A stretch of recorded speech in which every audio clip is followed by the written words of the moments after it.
12 years ago. It's my 31st birthday. I'm sitting at work, looking at email like I always do, and for whatever reason, I decided to touch my neck.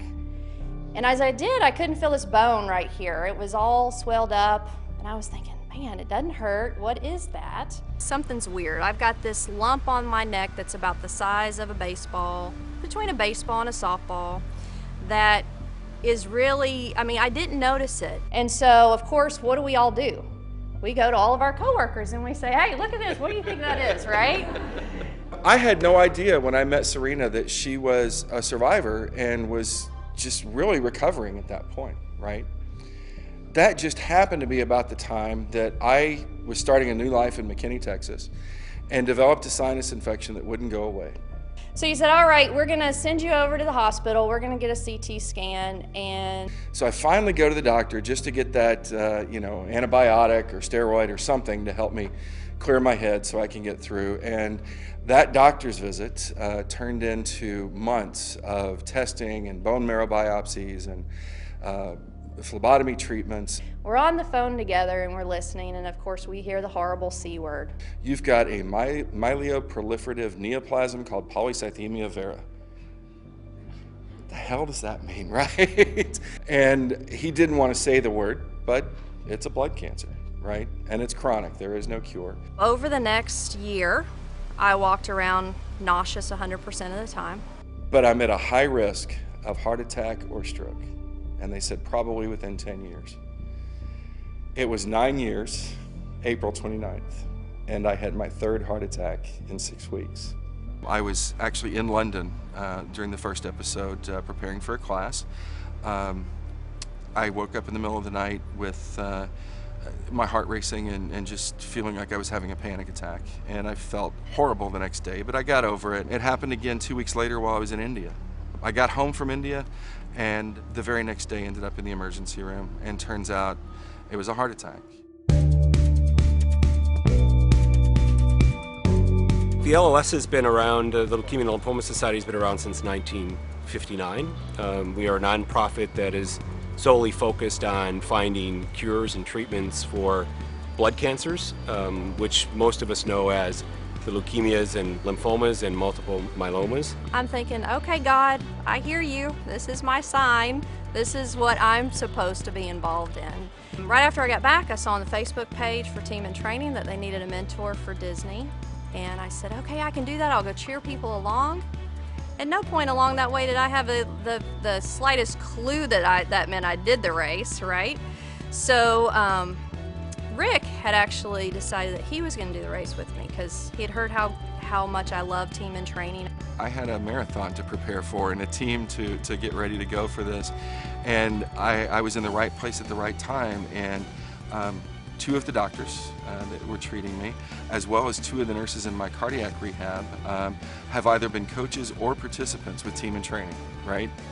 And so when I mentioned to them what I was doing, they said, we're going to get you there. You may only do the half, but we're going to get you there. We started talking about how cool would it be if we brought our coworkers with us to do this. How awesome. That's what we started working towards, and really figuring out how do we put this Team FIS together and do something great. One of the fundraisers that we did, and I have to be honest, when I first heard about this, I thought, really? Flamingos, right? And here's how I found out about how successful the flocking was.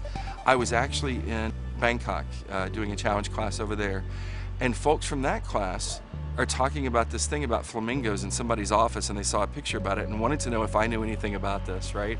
So here I am, thousands of miles from home, thousands of miles from my office, and people in Bangkok, Thailand are talking about these flamingos in people's offices.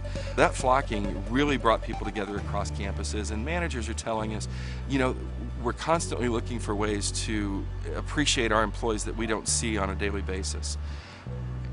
What a great way to do it. What a silly, great way to do that, right? We'd like to give it a big thank you to and congratulations to our top 3 national teams who have raised over $78,000. Number 3, Bank of America. Number 2, Barclays. And our number 1 national team, FIS. Thank you all very much.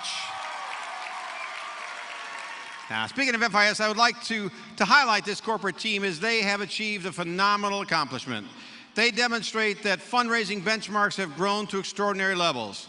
By raising over $150,000, they are receiving a top fundraiser recognition award. For many of you guys who know me, it's rare for me to be speechless, but honestly, when I look at this group and I think about 44 people and I think about giving back $150,000 to the Leukemia and Lymphoma Society, honestly, I don't know what to say but thank you. When I think about the community involvement, which is one of the things that FIS strives to accomplish each and every day, being involved in our communities, being able to give back.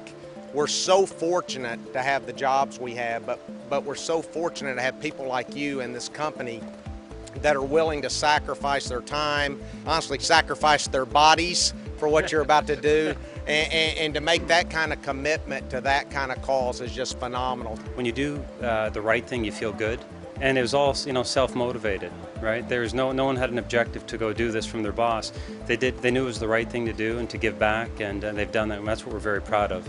All on their own, they did this. Somebody made a comment to me today that they're just a small piece, and you know what?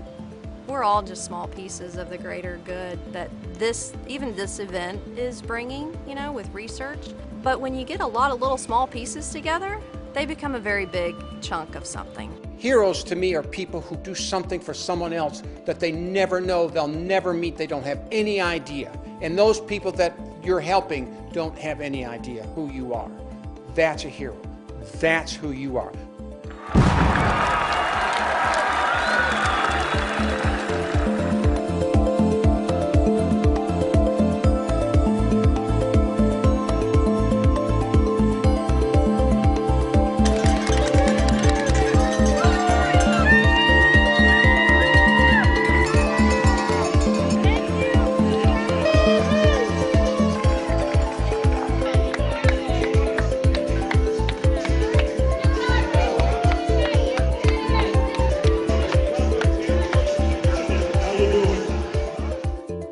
Going so long and not sharing my story, now that I'm sharing it, I'm finding out how it's touching other people, right? Other people that are either battling through these diseases or people that have children that are battling through these.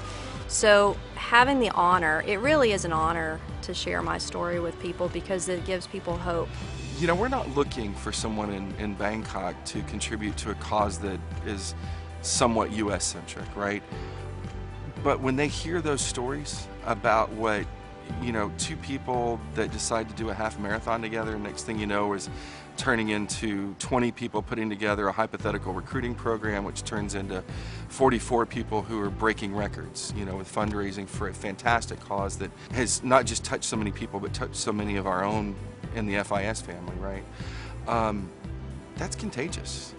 Because at some point in everyone's life, they're going to either get the "you have" C word, or you're going to have someone really close to you that hears that and is afflicted by it. And we know that every day, dollar after dollar, research project after another, that the money is driving different outcomes for people.